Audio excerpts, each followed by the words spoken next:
산간을 제외한 제주도 전역으로 폭염주의보가 확대된 가운데 밤낮으로 찜통더위가 이어지면서 온열 환자가 급증하고 있습니다. 건강관리에 각별한 주의가 필요합니다. 꿈에 그린 아파트 특별 분양에 부동산 업자들이 조직적으로 개입해 공문서를 위조하고 허위 진단서까지 만들어 분양을 받은 것으로 드러났습니다. 졸속 유치 논란이 일었던 제주 영어교육도시 국제학교와 관련해 감사원이 공익감사 청구를 기각했습니다.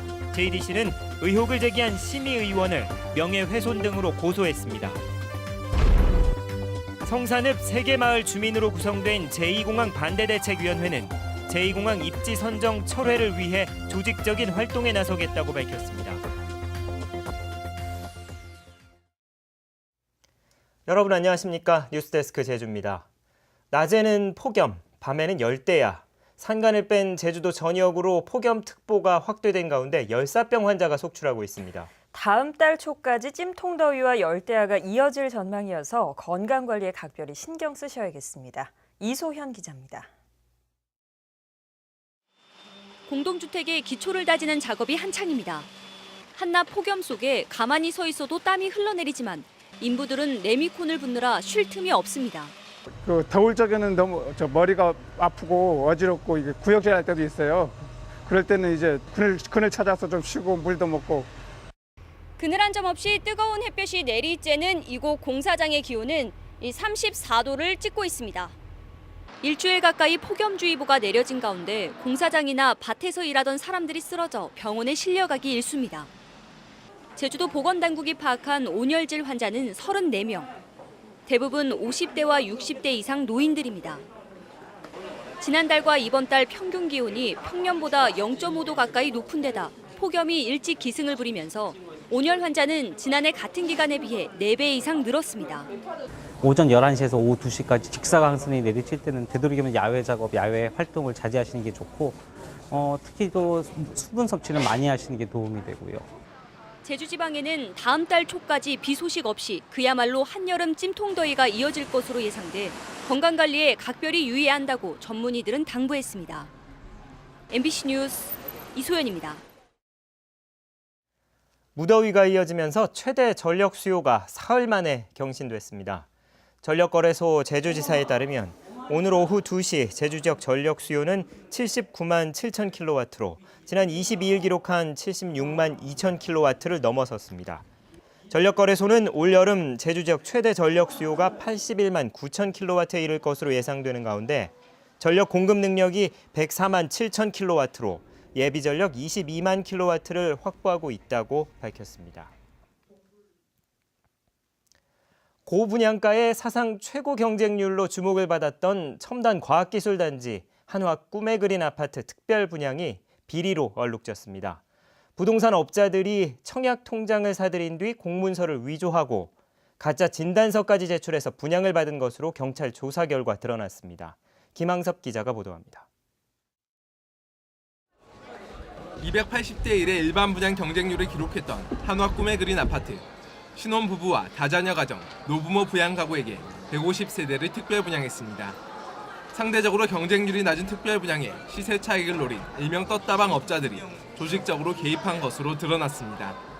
부동산 업자인 55살 김모 씨 등은 주택 청약 통장과 공인인증서를 최고 800만 원까지 주고 양도받았습니다.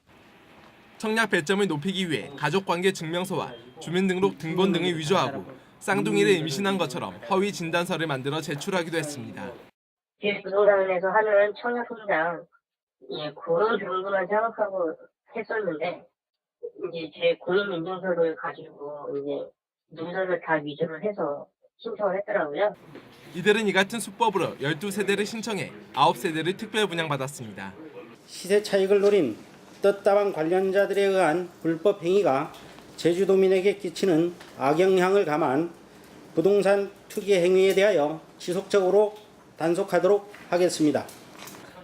경찰은 주택법 위반과 사문서 위조 등의 혐의로 김 씨 등 부동산 업자 14명을 구속하거나 불구속 입건하고 달아난 3명을 쫓고 있습니다. 또 이들에게 청약 통장을 판 12명도 주택법 위반 혐의와 전자서명법 위반 혐의로 불구속 입건했습니다. MBC 뉴스 김항섭입니다. 제주 영어 교육 도시에 들어서는 세인트 존스베리 아카데미. 1,400억 원의 나라 돈이 들어가는 국제학교 치고는 학교 평가도 낮고 계약 서류에도 문제가 있다는 의혹이 있었는데요. 감사원이 공익감사 청구를 기각했고 JDC는 의혹을 제기한 설립심의위원을 명예훼손 등으로 고소했습니다. 김찬현 기자입니다. 내년 9월 개교를 목표로 공사가 한창인 세인트 존스베리 아카데미 제주. 이 학교의 설립 계획을 심사한 한 심의위원이 제주도 교육청의 승인이 졸속으로 추진됐다며 감사원에 공익감사를 청구했습니다. 본교 이사회 서명이 빠진 사업계약서를 제출해 승인을 받았고 평범한 시골 학교를 사립 명문으로 포장해 학생을 유치한다는 겁니다. 또 고등학교만 있는 본교와 달리 유치원부터 고등학교까지 교육과정을 운영하는데도 연간 50만 달러의 로열티를 지급해야 한다는 이유 등을 들었습니다. 이에 대해 제주도 교육청은 감사원이 해당 청구를 기각했으며 사업계약서에는 학교 대표의 서명을 받아 전혀 문제가 없다고 해명했습니다. 돼 있는 건데 그걸 또 확실히 해서 제출하라 해가지고 그걸 또 다시 재확약하는 이사회 서명 10분이 서명을 받아가지고 지금 제출받아 있습니다. 명문학교 포장 의혹에 대해서는 평가기관에 따라 명문학교 기준이 다르다며 좋은 평가 기록을 공개했습니다. 여기는 고등학교 있지만 여기 유치원부터 중학교까지 확대해서 이 수요를 흡수하는 원래 영어교육 조성 체제를 달성하는 데 맞다고 봐서 이거는 잘못된 것보다 기존에 있는 거를 확대해서 여기 특성에 대한민국 특성에 맞게 취지에 맞게 확대 보완했다. 관련 자료를 검토한 감사원의 청구 기각으로 이번 논란은 일단락됐지만 JDC와 해울이 해당 심의위원을 업무방해와 명예훼손 혐의로 고소하면서 법정 다툼으로 이어지게 됐습니다. MBC 뉴스 김찬현입니다. 제주도가 말산업 특구로 지정됐지만 정부의 투자는 지지부진한 것으로 나타났습니다. 위성군 의원에 따르면 제1차 말산업 육성 종합계획에 따른 정부의 투자계획 금액은 2,572억 원이지만 실제 이행률은 1,079억 원으로 42%에 그치고 있습니다. 특히 2013년과 2014년 이행률은 각각 19%와 29%에 그쳤습니다. 한편 정부는 지난 2014년 제주에 이어 이듬해 경북과 경기 지역을 말산업 특구로 지정했습니다. 서귀포시 성산읍 신산리와 난산리, 수산리 주민들로 구성된 제주 제2공항 성산읍 반대대책위원회가 본격적인 활동에 들어갔습니다. 이들은 제2공항 입지 선정 철회를 위해 조직적인 활동에 나서겠다고 밝혔습니다. 박주연 기자입니다. 뙤약볕 아래 성산읍 주민 300여 명이 읍사무소 앞마당을 가득 메웠습니다. 제2공항을 반대하는 머리띠를 메고 피켓을 들고 입지 선정을 철회하라며 목소리를 높였습니다. 물러가라! 물러가라! 물러가라!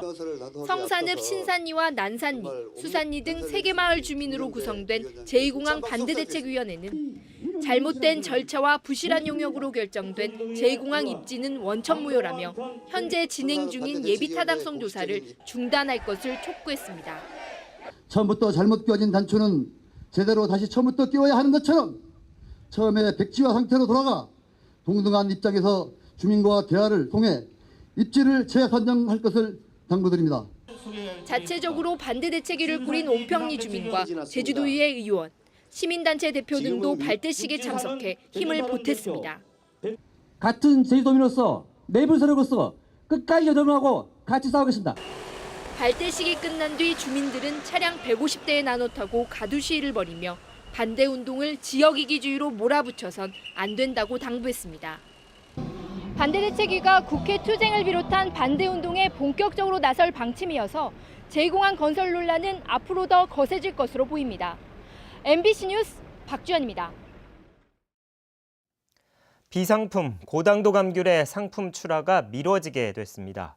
제주도는 크기와 상관없이 당도가 높은 노지 감귤도 상품에 포함해 출하하는 방안을 올해부터 적용하지 않고 장기 과제로 검토하기로 했습니다. 각종 공청회와 토론회에서 당도 기준 선과 시스템 구축 미흡과 출하량 증가에 따른 가격 하락 등을 이유로 시행을 늦춰야 한다는 농민들의 요구가 잇따랐습니다. 100세 이상 고령자 비율이 제주가 가장 높은 것으로 나타났습니다. 통계청에 따르면 지난해 11월 기준으로 제주 지역 100세 이상 고령자는 99명으로 인구 10만 명당 17.2명으로 전국에서 가장 높았고 전국 평균 6.6명에 2.6배에 달했습니다. 시군구별 100세 이상 고령자는 72명인 경기도 고양시에 이어 제주시가 65명으로 두 번째로 많았습니다. 제주사회복지공동모금회와 제주 MBC는 협약을 맺고 다음 달 1일부터 오는 10월 31일까지 석 달 동안 제6차 제일제주인 1세대를 위한 성금 모금을 하고 제주 MBC는 9월 2일에 특별모금 생방송을 할 계획입니다. 두 기관은 지난 2011년부터 5차례에 걸쳐 모두 5억여 원의 성금을 모아 제일제주인 100여 명의 고향 방문을 돕고 320여 명에게 위문 금품을 전달했습니다. 제주 동부경찰서는 회사 동료의 금품을 훔친 혐의로 중국인 불법 체류자 22살 치모 씨를 검거해 제주 출입국관리사무소로 인계했습니다. 치 씨는 지난 23일 밤 11시쯤 제주시 용담동의 한 다세대 주택에서 옆방에 살던 중국인 23살 허모 씨의 노트북과 현금 등 380만 원 상당의 금품을 훔친 혐의를 받고 있습니다. 제주지방법원 박희근 부장판사는 음주운전으로 1심에서 벌금 500만 원을 선고받은 뒤 범행을 부인하며 재판을 지연시킨 38살 오모 씨의 항소를 기각하고 항소심과 1심 소송 비용까지 모두 부담시켰습니다. 오 씨는 지난 2014년 11월 서귀포시 중앙동에서 면허 정지 수준인 혈중 알코올 농도 0.08%의 상태로 음주운전을 하다 적발돼 1심에서 벌금 500만 원을 선고받았습니다. 뉴스데스크 제주였습니다. 고맙습니다.